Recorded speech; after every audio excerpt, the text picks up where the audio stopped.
Hi guys. Chapter 1 is here. Before we start, warning. Spoilers ahead.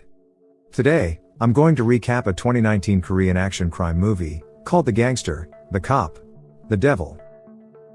At the beginning of the movie, a strange man is shown following another guy's car. He purposely hits the car from behind, making the driver get out to take pictures for insurance. Suddenly, the mysterious man attacks him, stabbing him multiple times in the back. The man dies from losing too much blood.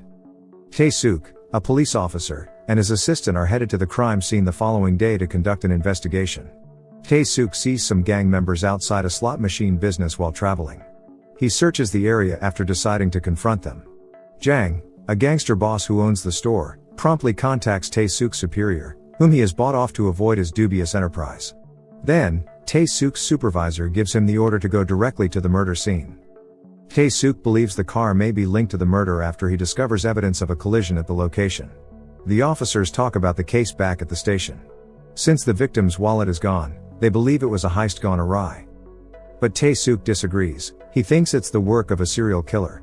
He connects the murder to a few other similar killings that happened recently. Still, he lacks solid proof. His boss, not convinced, removes him from the case. Despite that, Tae-suk is determined to solve it. Meanwhile, Jang meets with a rival gangster named Songdo, who wants to expand his own gambling business into Jang's area. He even suggests teaming up. Jang sees through his plan and refuses. After the meeting, Jang drives home alone. On the way, the same killer re-rents his car. Since the damage seems minor, Jang lets it slide. But as he's getting back into his car, the killer suddenly attacks him with a knife. They get into a brutal fight. Jang is stabbed multiple times but manages to stab the attacker once in the chest. Realizing Jang is stronger than expected, the killer runs him over with his car and escapes. Still angry over his failed attempt, the killer heads to a quiet village and murders an elderly man. Jang survives and ends up in the hospital. When his men hear what happened, they assume Songdo was behind it and retaliate by attacking his territory, sparking a gang war.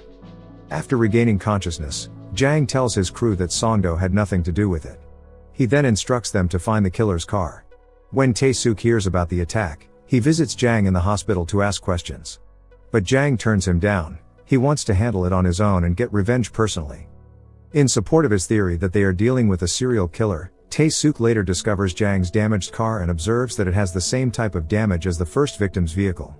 The murderer returns that evening, killing a truck driver and taking the vehicle without realizing the man's friend is concealed in the rear seat. As he is ready to murder someone again that evening, the murderer chuckles uncontrollably. His knife escapes his grasp during the assault, and Jang's men find it afterwards. The next day, Tae-suk visits Jang again, asking him to cooperate. This time, they strike a deal. Jang will supply the money and manpower, while Tae-suk will handle the investigative work and tools. Before that, Jang had already asked an artist to create a sketch of the killer's face. Thanks to Jang's sharp memory, the drawing is accurate enough to use in their search. But before starting the hunt, Jang orders his men to kill his rival, Songdo, using the killer's knife to frame him. They purposely leave the knife on the body to make it look like the serial killer did it. Tae-suk, realizing what's going on, confronts Jang and accuses him of murder. Despite their earlier agreement, a fight breaks out between them, and Tae-suk is easily defeated. Now more determined than ever, Tae-suk decides to catch the real killer first, then bring Jang to justice afterward. The following day, both Jang and the killer attend Songdo's funeral. Secretly, the killer tells one of Songdo's men that Jang is the one who killed their boss. Later, on his way home, the killer finds another victim and kills him in the same brutal way. He has no real reason for his killings, he simply enjoys the act. Jang's men discover the murderer's vehicle in the meanwhile. Tae-suk and Jang examine it in the hopes of discovering any information that might identify the murderer. Songdo's men ambush them in an attempt to exact retribution during the probe. But because of their better fighting abilities, Jang and Tae-suk defeat them even though they are overpowered. From the car, they manage to retrieve the killer's fingerprints and identify him. They search his home, but he's already fled. Fortunately, Tae-suk finds a photo of him, which helps them move forward with a wider manhunt. At their headquarters, Tae-suk's team and Jang's men come together to plan a full-scale search. Once the plan is ready, they deploy their teams all over the city, checking hotels, markets, terminals, bars, and internet cafes, but the killer remains elusive. The next day, Jang meets Tae-suk at a bus terminal.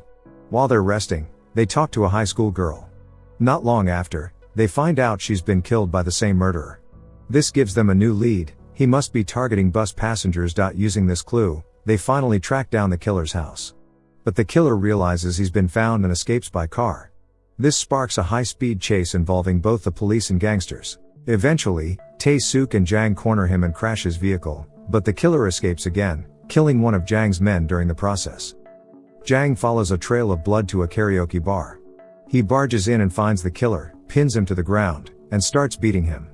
Then, he drags the killer away to torture him. Suddenly, Tae-suk crashes his car into Jang to stop him, grabs the killer, and takes him to the police station. The killer is finally put on trial. He denies everything, claiming there's no solid evidence linking him to the murders. Just when the judge seems to consider the possibility of his innocence, Jang enters the courtroom. He's the only survivor of the killer's attacks and provides a detailed account of the encounter. He also presents the face sketch and points to the matching scars left from their knife fight.